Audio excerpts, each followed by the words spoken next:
نہیں، حقیقت ابدی ہے مقام شبیری، بدلتے رہتے ہیں انداز کوفی و شامی، یہ کردوغلو بدلتے رہتے ہیں، شبیر ریمینز کانسٹنٹ، یہ سعد الدین کوبیک بدلتے رہتے ہیں، امام حسین ریمینز کانسٹنٹ۔ ہر دور میں وہی ایک حسینی روح ہے جو دور حاضر کے ہر یزیدی سے ٹکرانے کو تیار ہوتی ہے، یہ ہے وہ حقیقت ابدی مقام شبیری۔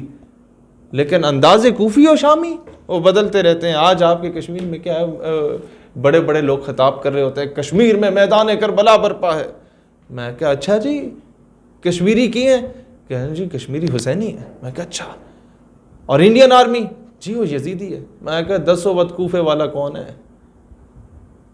خاموش امت ہمیشہ کوفے کا کردار ادا کرتی ہے، and we are doing this۔ ڈرو اس دن سے جس دن آنے والی نسلیں تمہیں اور مجھے کوفے والوں میں شمار کریں، نعوذ باللہ، ڈرو اس دن سے، اس سے پہلے ہمیں میدان عمل میں آنا ہوگا۔ اس کے نام پہ ہم صرف کھا رہے پیسے۔ وہ نبوت ہے مسلمان کے لیے برگ حشیش، جس نبوت میں نہیں پے کرو شوکت کا قیام، جس نبوت میں نہیں پے کرو شوکت کا پیام، یعنی کہ جو نبوت آپ کو جہاد کا درس ہی نہ دے، جو 1857 کی جنگ آزادی کے بعد ایک لیترے کو انٹروڈیوس کروا کے اس کو نبی بنا دے، سو کالڈ نبی تصور کرنے لگ جائے، وہ شخص کہتا ہے کہ میں نے جہاد پہ صرف اتنی کتابیں لکھی ہیں کہ کئی الماریاں بھر سکتی ہیں، وہ کتابیں اس کے نام پہ نہیں لکھی گئی، وہ کتابیں مختلف عالم اور ذاکروں کے نام پہ لکھ کے مسجدوں، مدرسوں، امام بارگاہوں میں تقسیم کی گئیں، اور مفت میں، اور انگریزوں نے لٹریچر تقسیم کیا۔ اس میں یہ لکھا ہوا تھا جہاد بن نفس is the most important factor, and جڑے کشمیر جہاد کر رہے ہیں، فار ایگزامپل یہ جو بارڈر پہ جہاد کر رہے ہیں، جو انگریزوں کے خلاف جہاد کر رہے ہیں، وہ تو اہم ہی ہے، وہ تو چھوٹا جہاد ہے۔ آپ مجھے بتائیں نا، ادھر بیٹھ کے اللہ اللہ کرنا یہ بڑا جہاد ہے، یا بارڈر پہ سینے پہ گولی کھا رہے ہوں اور وہاں پر کلمہ شہادت بلند کر رہے ہوں؟ قرآن سے دور ہیں ہم لوگ سارے۔ سر مسئلہ یہ ہے نا، ہمارے اوپر امپوز کر دیا گیا ایسے تھرڈ کلاس آدمی کو، اور پھر ہوتا کیا ہے کہ آپ کی قوم جہاں پر کوئی ننگا بندہ آ کے بیٹھ جائے، اوہ بزرگ بڑے پہنچے، میں نے اقبال یہی تو روتے ہیں نا، تعویل کا پھندا کوئی سیاد لگا دے، یہ شاخ نشیمن سے اترتا ہے بہت جلد، یہ فوراً کے اندر بزرگ بڑے پہنچے، میں نے وہ بزرگ چرس پی کے بیٹھا ہوا ہے، شراب پی کے بیٹھا ہوا ہے، وہ بزرگاں دی پیر صاحب دی آنکھاں کتنی نشیلیاں جناب، کتنی گلابی آنکھیں پیر کی۔ یہ ہمارے معاشرے نے خود اپنے اوپر اس مرزا قادیانی جیسے بدبخت کو امپوز کر دیا۔ جب انگریزوں نے انٹروڈیوس کرایا، انہوں نے کہا ٹھیک ہے تسی کہندے ہو اسی جناب اینو بھی لا کے انٹروڈیوس کرا دیں۔ مسئلہ یہ ہے کہ اس وقت ہمارے آپ کے کشمیر کے راولہ کوٹ میں گیا، میں آپ کو سلوشن بتاؤں، اور پہلے میں ایک وجہ بتاتا ہوں یہ پھیلا کیوں، یہ گند جو ہے نا لبرلزم کا، ایتھزم کا اور قادیانیوں کا۔ یہ جو ایتھسٹ اور کامونسٹ لڑکے ہوتے تھے نا، ان کو ایڈ آتی تھی، یہ گئے راولہ کوٹ اور یہ پونچھ آپ کے ایریا میں، ان لوگوں نے وہاں پر 12-14 سوال لکھے اللہ کے بارے میں کہ اس کا جواب، جو کامونسٹ کے اور یہ لبرلزم اور یہ لادین طبقے کے سوال ہوتے ہیں۔ مسجد کا صحن کھلا ہوتا تھا، بائک پہ بیٹھے تھے یہ، جب وہ امام خطبہ دے رہا ہوتا تھا عربی والا تو کوئی چونچنا بھی نہیں کر سکتا تھا آپ کے رولز کے مطابق، وہ جناب یوں پھینکیں گے وہ بکھر جاتے پیپرز۔ وہ جو یونیورسٹی کے لڑکے ہوتے ہیں وہ کہتے ہیں وہ عالم صاحب ذرا جماعت کے بعد یہ بتائیں، عالم صاحب نے سب کو بٹھا دیا، جواب دیں اللہ اگر ہے تو نظر کیوں نہیں آتا، یہ سوال اس نے کر دیا۔ عالم کیا کہتا ہے آگے سے، وہ جواب نہیں دے گا، وہ کہے گا یہ کافر ہے، یہ لانتی ہے، واجب القتل ہے۔ بھائی جان ٹھیک ہے، وہ کافر بھی ہے، وہ لانتی بھی ہے، اسے مارو، لیکن وہ جو بچہ سوال کر رہا ہے اس کا جواب دے دو، نہیں تو اس نے بھی اسی کی صفوں میں کھڑے ہو جانا ہے۔ کم علم لوگوں کو جب ہم لوگوں نے اپنے مسند پہ، اپنے ممبر پہ بٹھایا نا، یہ حال ہوا ہے اس امت کا۔ کاؤنٹر نیریٹو صحیح لوگوں کو دینا کی ذمہ۔ میں آپ کو بتاتا ہوں، اقبال رحمۃ اللہ علیہ کہتے ہیں تو نے پوچھی ہے امامت کی حقیقت مجھ سے، کن علماء حق تجھے میری طرح صاحب اسرار کرے۔ اچھا کیا مطلب یہ کہ ہے وہی تیرے زمانے کا امام برحق جو تجھے حاضر و موجود سے بیزار کرے۔ کہتے ہیں فتنہ ملت بیضا ہے امامت اس کی جو مسلمان کو سلاطین کا پرستار کرے، کہ جناب ٹھیک ہے MNA صاحب میں نہ دے گٹا چ بیٹھ جاؤ کوئی گل جو نہیں حکومت آئی اس سے چلے اس کے ساتھ چلے جاؤ اس طرح نہ کہیں پھر یہ ہم سے ناراض ہو جائیں گے ان کے آستانے چل رہے ہیں کہ نہیں چل رہے ہیں، مسئلہ ہمارے یہ ہندی کا نام نہیں چل رہا۔ مسئلہ صرف یہ ہے بڑے بڑے ائمہ اور شخصیات نے کہا تھا جب تم کسی عالم کو کسی بادشاہ کے چوکھٹ کے باہر بھیک مانگتے ہوئے دیکھو تو علم لینا چھوڑ دو، وہ بک گیا ہے۔ یہ بڑے بڑے علماء ہوتے تھے کہ بادشاہ آنا چاہتے تھے وہ کہتے تھے وقت نہیں ہے۔ خواجہ قمر الدین سیالوی رحمۃ اللہ علیہ پاکستان بننے کے بعد قائد اعظم رحمۃ اللہ علیہ نے اپنے ADC کو بھیجا کہ آپ میرے بہت اچھے دوست ہیں مسٹر جناح سیٹ، آپ کو مل چاہیے کچھ ملے ہیں ہمارے پاس ہم دیں گے، وزارت چاہیے کچھ وزارتیں ہمارے پاس ہم دیں گے۔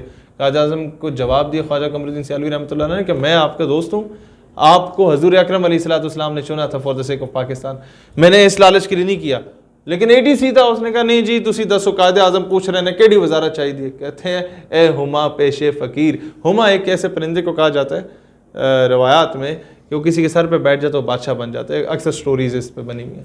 انہوں نے کہا اے ہما پیش فقیر، یہ سلطنت کیا چیز ہے، ارے بادشاہ آتے ہیں پاس قدم بوسی کے واسطے، تو مجھے آگے بول رہے ہو کہ سلطنت۔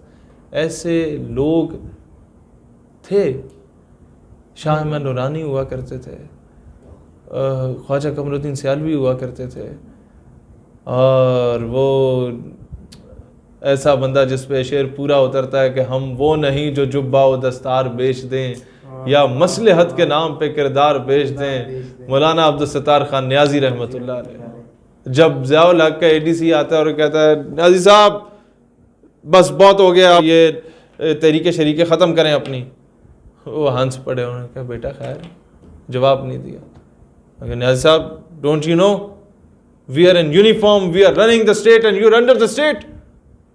وہ ہنس پڑے کہ بیٹا I know you are in uniform, you are running the state and I am under the state, but listen to me very loud and clear, I was in uniform when you were in liquid state. میں تب تحریک پاکستان میں وردی میں ملبوس پاکستان کا پرچم اٹھائے لہرا رہا تھا جب تم پیدا بھی نہیں ہوئے تھے۔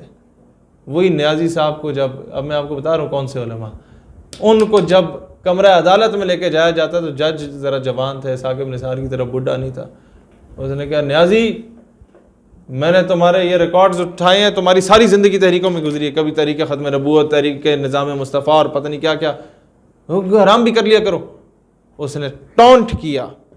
نیازی صاحب نے جواب دیا بیٹا نیازی اگر آج اپنی زندگی ان تحریکوں میں نہ گزارتا تو تم اس کرسی پہ نہ بیٹھے ہوتے، کسی تھڑے پہ پکوڑے بیچ رہے ہوتے، کیونکہ یہ وہ نیازی تھا جس کی طرف قائد اعظم اشارہ کر کے فرماتے تھے کہ ان نوجوانوں کی وجہ سے پاکستان بنا۔ ان کی شاگردوں کو کیا ہو گیا؟ سر مسئلہ صرف یہ ہے کہ حقیقت خرافات میں کھو گئی، یہ امت روایات میں کھو گئی۔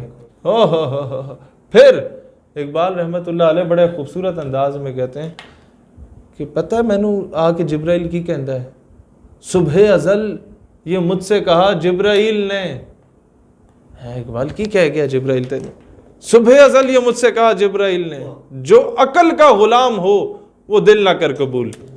کہ عقل کہتی ہے IMF کی ایڈ رکی ہوئی ہے، ایڈ لے لو، دل کہتا ہے نہیں یار ایڈ آستے مینوں آسیہ نو باہر بھیجنا پڑے گا، کیا حضور کی ناموس رسالت اور ختم نبوت پہ کمپرومائز کر جاؤں؟ عقل کہتی ہے کہ جناب پیسہ بڑی چیز ہے، دل کہتا ہے جناب غیرت بڑی چیز ہے۔ عقل کہتی ہے جناب آپ کی موٹر ویز بن جائیں گی، دل کہتا ہے تو کیا قوم کی بیٹی کو بیچ دوں؟ عقل کہتی ہے جناب بے خطر کود پڑا آتش نمرود میں عشق، عقل ہے محو تماشائے لبے بام ابھی کہ کوداں یا نہ کوداں، لیکن وہ عشق تھا جو کود پڑا، وہ عشق آج تک زندہ ہے۔ چاہتا ہوں نیشنلزم کا، اقبال رحمۃ اللہ علیہ کہتے ہیں ان تازہ خداؤں میں بڑا سب سے وطن ہے، جو پیرہن ہے اس کا وہ مذہب کا کفن ہے۔ اس کے بعد فرماتے ہیں کہ بتان رنگ و خون کو توڑ کر ملت میں گم ہو جا، نہ تورانی رہے باقی، نہ ایرانی نہ افغانی، آپ جو مسلمان ہو بیونڈ دا باؤنڈریز ایک دوسرے کے بھائی ہو کے، اخوت اس کو کہتے ہیں، چوبے کانٹا جو کابل میں تو ہندوستان کا ہر پیرو جوان بےتاب ہو جائے۔ People asking me question, Iqbal پھر یہ جذبہ وطنیت ہے کیا؟ اس کا کانسیپٹ کیا ہے؟ یہ نیشنلزم کیا ہے؟ اس کو آپ کس پیراہے میں سمجھتے ہیں؟ اقبال نے بڑا سمپل سا جواب دیا، کہتا ہے بازو تیرا توحید کی قوت سے قوی ہے، اسلام تیرا دیس ہے، تو مصطفی ہے. Islam is your ideology, it is your identity as well. اس کے بعد تم پاکستانی ہو یا تم ایرانی ہو یا افغانی ہو یا تم سعودی ہو، جو بھی ہو، first you are Muslim, first you are بندے کا پتر. اس کے بعد جا کے اس طرف جاؤ کہ میں پنجابی بنوں گا یا سندھی بنوں گا. یہ پھر اقبال رحمۃ اللہ علیہ نے جھنجھوڑ کے کیا کہنا کیا چاہا اس قوم کو. اقبال کہتے ہیں یہ نظام تبدیل نہیں ہوا ابھی تک. کیوں نہیں ہوا؟ تم بغیرت ہو. کیوں بغیرت ہو؟ کیونکہ دل سوز سے خالی ہے، نگہ پاک نہیں ہے. پھر اس میں عجب کیا کہ تو بے باک نہیں ہے، کہ دل میں تمہارے سوز کوئی نہیں ہے، نگاہ تمہاری پاک نہیں ہے. لوگوں کی ماں بہنوں بیٹیوں کو تم ہوٹنگ کرتے ہوئے جا رہے ہوتے ہو ٹینچ بھاٹے سے گزرتے وقت، یہ نہیں جانتے کہ وہیں سے تمہاری ماں بہن نے بھی گزرنا. تمہاری نگاہ بلند نہیں ہے، جاں پرسوز نہیں ہے، سخن دل نواز نہیں ہے، تو تم میر کارواں کس طرح بن سکتے ہو؟ یہی ہے رخت سفر میر کارواں کے لیے. جدوں یہ ہے ہی نہیں تیرے کول، how you could be able to become a good leader? then کہتے ہیں کیا صوفی و ملا کو خبر میرے جنوں کی، ان کا نگہ دامن بھی ابھی چاک نہیں ہے. انہوں اپنا نہیں پتا، مینوں آ کے دسیں گے، میرے تو فتوے لا رہے ہیں، میرے عشق رسول تے شک کر رہے ہیں.